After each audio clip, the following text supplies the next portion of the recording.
روزه مبارکه را روانه ده. ای زما عزتمند ورونو مسلمانانو، کله چا څخه خپل مور و پلار ناراضه وي، مور و پلار یې خفه کړی وي، مور و پلار کې آزار ورسولی وي، نو تر روژې د مخه مور و پلار خوشحاله که. د پلار کمرې ته دې ورسه، پلار ته ووایه ای پلار جانه ما ته عفو وکړه، ما ته بخښنه وکړه، ته له ما څه خفه یې، راضي سه، خوشحاله سه. که ته خوشحاله نه سې نو زه الله نسم خوشحاله کولی.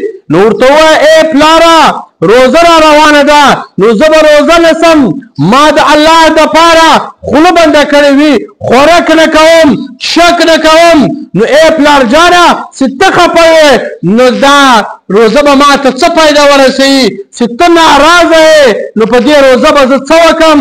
نو ای پلار جانه ما ته عفو وکړه. نو باید هر زوی خپل پلار ته داسې ورسي چې پلار یې ځینې خفه وي، پلار یې ناراضه کړی وي، نو باید هر زوی داسې پلار ته ورسي، په پښو ور پرېوځي، ورته وایي ای پلار جانه ما ته عفو وکړه، ته خوشحاله سه راسه. که ته خوشحاله شولې نو الله راسه خوشحاله ده. نو روزه مبارکه را روانه ده، تر روزې د مخه مور و پلار خوشحاله که، د مور و پلار څخه بخښنه وغواړه. مور و پلار دې راضي سو، الله راضي سو. چې الله راضي سي نو ستا به هم دا دنیا کامیابوي، هم به د هغه دنیا کامیابوي. او پلار ته دا پکار ده چې خپل اولاد ته بخښنه وکړي، عفو ورته وکړي. روزه مبارکه را روانه ده، ای پلار جانه چې ته خپل اولاد ته بخښنه ونه کړې، عفو ورته ونه کړې، ځینې خوشحاله نه سې نو د ده به روزه وي، خوله به یې بنده کړې وي، خوراک به نه کوي، شاک به نه کوي، لیکن هغه روزه کې به څه خوند وي چې پلار ځینې د چا څخه ناراضه وي.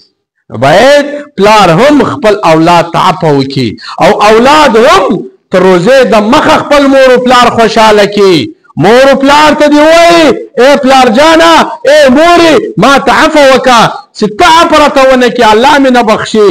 ای مور جانې، ای پلاره ته راڅخه راضي سه، چې ته راڅخه راضي نه سې الله جل جلاله نه راڅخه راضي کېږي.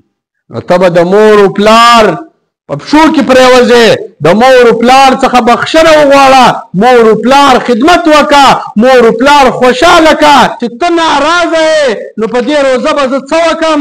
نو ای پلار جانه ما ته عفو وکړه. نو باید هر زوی خپل پلار ته داسې ورسي چې پلار یې ځینې خفه وي، پلار یې ناراضه کړی وي، نو باید هر زوی داسې پلار ته ورسي، په پښو ور پرېوځي، ورته وایي ای پلار جانه ما ته عفو وکړه، ته خوشحاله سه راسه. که ته خوشحاله شولې نو الله راسه خوشحاله ده.